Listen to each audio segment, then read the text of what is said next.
Running करते हो? हाँ। शिन पेन हुआ है कभी? हाँ। कितना दर्द होता है? बहुत। ठीक नहीं हो रहा? नहीं। इलाज ढूंढ रहे हो इसका?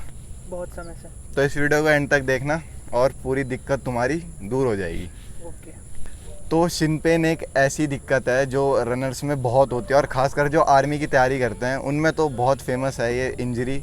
जी हाँ, इंजरी भी बहुत फेमस होती है, जैसे कि शिन पेन, पेट पकड़ना, हाथ पकड़ना सो कॉल्ड, पैर पकड़ना, सांस फूलना। मतलब ये इंजरी नहीं है, ये बहुत ही फेमस दिक्कतें हैं जो ऐसे रनिंग करते हैं उनको आती है। तो आज हम उन्हीं में से इस एक प्रॉब्लम के बारे में बात करेंगे जिसे हम कहते हैं शिन पेन या फिर शिन स्प्लिंट्स। ये होते क्यों हैं और आप इन्हें कैसे प्रिवेंट कर सकते हो, या अगर आपके हो गए हैं तो आप इन्हें कैसे क्योर कर सकते हो। तो इस वीडियो को पूरा एंड तक देखना और शिन स्प्लिंट्स यानी शिन पेन से रिलेटेड आपकी सारी दिक्कत दूर हो जाएगी। तो यहाँ पर मैं एक लाइन बोलूँगा कि शिन पेन आपका डिपेंड करता है कि आप क्या पहन के, क्या खा के, किस जगह पे कैसे दौड़ते हो। इसका मतलब है कि आप क्या खा के, मतलब आपका न्यूट्रिशन क्या है, आपको इनफ कैल्शियम मिल रहा है नहीं मिल रहा, किस जगह पे, वो रोड है, वो कंक्रीट है, वो ग्रास है, या वो नॉर्मल मड का ग्राउंड है, क्या पहन के यानी कैसे जूते पहन के कैसे दौड़ते हो, आप ओवर ट्रेनिंग तो नहीं करते। तो यही 4 फैक्टर होते हैं शिन स्प्लिंट से रिलेटेड। तो सबसे पहला फैक्टर, जैसा कि मैंने बोला, कि आप क्या खाते हो, मतलब आपकी जो न्यूट्रिशन की मतलब जो आपकी जो न्यूट्रिशनल डेफिशिएंसीज हैं वो आपको तो नहीं हो रही हैं, आपको ये मेक श्योर करना है। जैसे अगर आप रनिंग कर रहे हो, आपके पूरी बॉडी में पेन कर रहा है, पूरी बॉडी इन द सेंस आपके जॉइंट्स में पेन कर रहा है, आपके दांतों में भी दर्द हो रहा है, आपके जैसे ही रनिंग स्टार्ट करिए वैसे ही दर्द होना स्टार्ट हो गया शिन पेन, तो बहुत चांसेस हैं कि आपकी बॉडी में विटामिन D3 और कैल्शियम की कमी है। तो सबसे पहला फैक्टर आता है जो जैसा मैंने आपको बताया, वो है आपका न्यूट्रिशनल डेफिशिएंसीज। अब होता क्या है कि जब आप दौड़ रहे हो तो आप किसी भी नॉर्मल व्यक्ति से ज़्यादा जो है एक्टिविटी कर रहे हो, यानी आपके जॉइंट्स ज़्यादा यूज़ हो रहे हैं। और रनिंग तो एक बहुत ही डिमांडिंग स्पोर्ट्स है, इसमें आपके जो नीज़ होते हैं, आपका जो पेल्विस होता है, आपके एंकल होते हैं, इनमें बहुत इम्पैक्ट पड़ता है। जब एक एक कदम के साथ आप अपना पैर रखते हो तो आपके जॉइंट्स में बहुत इम्पैक्ट पड़ता है। तो होता क्या है कि अब आप आम इंसान से ज़्यादा चल फिर रहे हो तो आपको ज़्यादा कैल्शियम वगैरह भी चाहिए होता है। और अगर आपके शिन स्प्लिंट्स हो रहा है, आपके मतलब पूरे जॉइंट्स में ही दर्द हो रहा है, तो बहुत चांसेस हैं कि आपकी डाइट में विटामिन D3 और कैल्शियम की कमी है। अब होता क्या है, मेनली जो हमारी हड्डियाँ होती हैं उन्हें चाहिए होता है कैल्शियम। अब कैल्शियम अगर आप नॉर्मल ऐसे खा लोगे तो कैल्शियम खा तो आप लोगे, पर वो बिना विटामिन D3 के डाइजेस्ट नहीं होगा। और विटामिन D3 वैसे भी एक बहुत अपने आप में बहुत इंपॉर्टेंट न्यूट्रिएंट है, अगर आप उसे नहीं ले रहे हो तो आपको डेफिनेटली वो लेना चाहिए। तो अगर आप कैल्शियम ले रहे हो तो आपको विटामिन D3 ज़रूर लेना ही पड़ेगा, क्योंकि बिना विटामिन D3 के आपकी बॉडी कैल्शियम को एब्जॉर्ब नहीं करती। तो आपको लेनी कौन सी कैल्शियम टैबलेट है, आप सिप्ला की ले सकते हो, या जिसके भी पीछे ये लाइन लिखी हुई है आपको वही लेनी है। जैसे मैं आपको फ़ोटो भी दिखा रहा हूँ, आप जिस भी टैबलेट के पीछे ये लाइन लिखी होगी आपको वही लेनी है। और आपको कोई भी कैप्सूल नहीं लेनी, क्योंकि वो मेरे ख्याल से ज़्यादातर ऑर्गेनिक नहीं होती और आपकी बॉडी ऑर्गेनिक सोर्स से जो कैल्शियम आ रहा है उसे ही अच्छे से एब्जॉर्ब करती है। और बात करूं विटामिन D3 की, तो आप सुबह जब भी धूप आती है, जैसे ही सनराइज़ होता है, तो आप उस टाइम अगर धूप में जाओगे तो उस टाइम ज़्यादा जो है धूप चुभती नहीं है, तो आप 1 से 1.5 घंटा या आधे से 1.5 घंटे के बीच में अगर धूप में रहोगे तो आपकी विटामिन D3 की दिक्कत वैसे भी दूर हो जाएगी। पर फिर भी मेक श्योर करने के लिए कि आपको डेफिशिएंसी नहीं है, आप विटामिन D3 की ये जो कैप्सूल्स आती हैं वो भी ले सकते हो। ये कुछ कैप्सूल्स हैं, आप इन्हें ले सकते हो, आप इन्हें फ्लिपकार्ट से भी मंगा सकते हो, कहीं से भी मंगा सकते हो। आपने मेडिकल स्टोर पे जाना, उन्हें बोलना कि 60,000 IU की विटामिन D3 दे दो, और आपको वो हफ्ते में एक बार लेनी है। और जो कैल्शियम टैबलेट है वो आपको रोज़ लेनी है।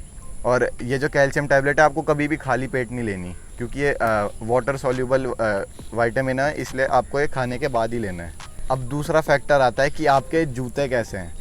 अब अगर आपके जूते बहुत टाइम से, ज़्यादातर लोग सेगा ही पहनते हैं, इसलिए मैं एज्यूम कर रहा हूँ कि आप भी सेगा के ही जूते पहनते हो।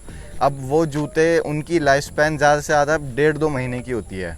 जो नॉर्मल टिपिकल जो हमारे सेगा के आते हैं या कोई भी कंपनी के जो आप स्पोर्ट्स की दुकान से लेते हो, 400 से 600 की रेंज के बीच में, उनकी लाइफ स्पैन इतनी ही होती है। वो 1.5 से 2 महीना, अगर आप ढंग से दौड़ रहे हो और अगर आप उन्हें 1.5 से 2 महीने से ज़्यादा चलाओगे तो वो घिस जाएंगे।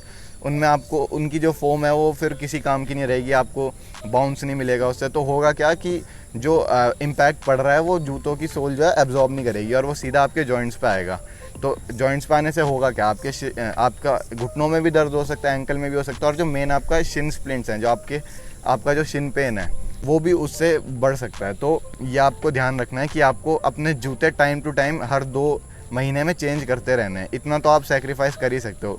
एक भर्ती की तैयारी करने के लिए ज़्यादा से ज़्यादा 6 महीने लगते हैं। तो 6 महीने में अगर आप 2 बार जूते चेंज कर लोगे तो आपका इतना कोई घाटा नहीं होगा, और इतना तो हर कोई कर ही सकता है। तो आपको इस बात का ध्यान रखना है कि आपको जूते टाइम टू टाइम चेंज करते रहना है। और अगर आपका बजट थोड़ा ठीक है, मतलब आप चाहते हो कि हाँ मैं अच्छे जूते ले सकता हूँ, तो आप मेरे को इंस्टाग्राम में मैसेज कर सकते हो, वहाँ मैं आपको जूते सजेस्ट कर दूँगा कि आपके लिए कौन से सही रहेंगे। अब जो तीसरा फैक्टर आता है वो आता है कि आप कौन से सरफेस में दौड़ रहे हो। यानी आप अगर 7 के 7 दिन आप रोड में दौड़ रहे हो और आपके जो हैं जूते भी आपने चेंज नहीं किया, आप रोज़ कंक्रीट में दौड़ रहे हो, जो सरफेस है बिल्कुल हार्ड है, अगर आप उसमें दौड़ रहे हो तो भी आपके जॉइंट्स पे बहुत ज़्यादा इम्पैक्ट पड़ता है। ये आपको अभी पता नहीं चलेगा, लेकिन इवेंचुअली जैसे जैसे टाइम बढ़ता जाता है आपको जो है दिक्कतें आनी शुरू हो जाती है, और फिर आप सोचते हो कि मैं तो कुछ गलत नहीं कर रहा हूँ, पर मेरा ये दर्द हो क्यों रहा है। तो ये दर्द इसीलिए होता है, जो ये आप गलतियाँ इतने टाइम से करते आ रहे हो, जो आपको पता भी नहीं है कि आप गलतियाँ कर रहे हो, ये दर्द इसीलिए होता है। तो आपको मेक श्योर करना है कि आप किसी ऐसे सरफेस पे दौड़ो जैसे घास में, या फिर आप जो मड ग्राउंड होता है जिसे हम डर्ट ट्रैक कहते हैं, आप उसमें दौड़ सकते हो। और हफ्ते में 1 से 2 बार आप रोड में दौड़ सकते हो, उसमें कोई दिक्कत नहीं है। एक आपको इस बात का ध्यान रखना है। अब जो चौथा फैक्टर आता है आपका, वो आता है कि आप ओवर ट्रेनिंग तो नहीं कर रहे हो। अब ऐसा ज़्यादातर केसेस में होगा नहीं, क्योंकि अब वो ज़माना तो रहा नहीं कि अब लड़के बिल्कुल ही डेडिकेटेड हैं और जोश में ओवर ट्रेनिंग करते हैं। आजकल ज़्यादातर लोग अंडर ट्रेनिंग ही करते हैं, तभी यही दिक्कतें आती रहती है कि हमारी टाइमिंग कम नहीं हो रही। पर फिर भी अगर आप ओवर ट्रेनिंग कर रहे हो, जैसे आप सुबह भी पूरा एफर्ट लगा के दौड़ रहे हो, शाम को भी, और फिर अगले दिन सुबह उठ के फिर से यही साइकिल रिपीट हो रही है, तो आपको इसे भी थोड़ा ठीक करना है। मैं आपको सजेस्ट करूँगा कि पहले आप 3 से 4 दिन का रेस्ट लो, उसके बाद अपनी जो वर्कआउट शेड्यूल है उसे ढंग से प्लान करो। अगर आपको वर्कआउट प्लान चाहिए तो मैंने चैनल पे काफ़ी सारी वीडियोस बना भी रखी हैं, 5 किलोमीटर 1600 मीटर की स्पीड वर्कआउट, स्पीड इंड्योरेंस वगैरह की, तो आप नीचे चेक कर सकते हो, मैं डिस्क्रिप्शन में लिंक डाल दूंगा।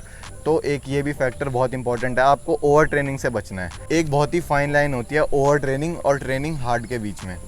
अब आपको पता कैसे चलेगा कि आप ओवर ट्रेन कर रहे हो? अगर आप रोज़ वर्कआउट कर रहे हो लेकिन आपसे दौड़ा ही नहीं जा रहा है, आपकी बॉडी अंदर से आपको रोक रही है, आपकी जो टाइमिंग है वो बढ़ती जा रही है, और आपका जो है आपको लग रहा है कि विद टाइम तो मेरी प्रोग्रेस होनी चाहिए, पर मेरी जो है वो टाइमिंग और बढ़ती जा रही है, आपको रात को ढंग से नींद नहीं आ रही है, आपको बहुत ही ज़्यादा भूख लग रही है, आप बिंज ईटिंग कर रहे हो दिन भर, आपको मन कर रहा है कि मैं कुछ मीठा खा लूँ, कुछ चटपटा खा लूँ, तो ये साइंस होते हैं ओवर ट्रेनिंग के। और बिल्कुल आपकी बॉडी कभी भी फ्रेश फील करती नहीं है, चाहे 1-2 दिन का रेस्ट भी ले लो, तो ये साइन होते हैं ओवर ट्रेनिंग के। हाँ, पर जैसा मैंने बोला, बहुत ही फाइन लाइन होती है ओवर ट्रेनिंग और ट्रेनिंग हार्ड के बीच में।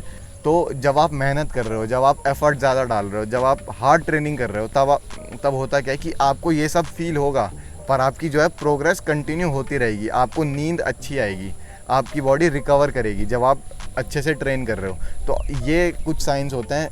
अगर आप ओवर ट्रेनिंग कर रहे हो तो आपको डेफिनेटली ऐसा नहीं करना, 3 से 4 दिन रेस्ट लो, उसके बाद दोबारा देखो कहाँ मैं गलती कर रहा हूँ, उसके बाद ढंग से एक वर्कआउट प्लान फॉलो करो, और फिर जो है आपकी ये दिक्कत कई हद तक ठीक होने लग जाएगी।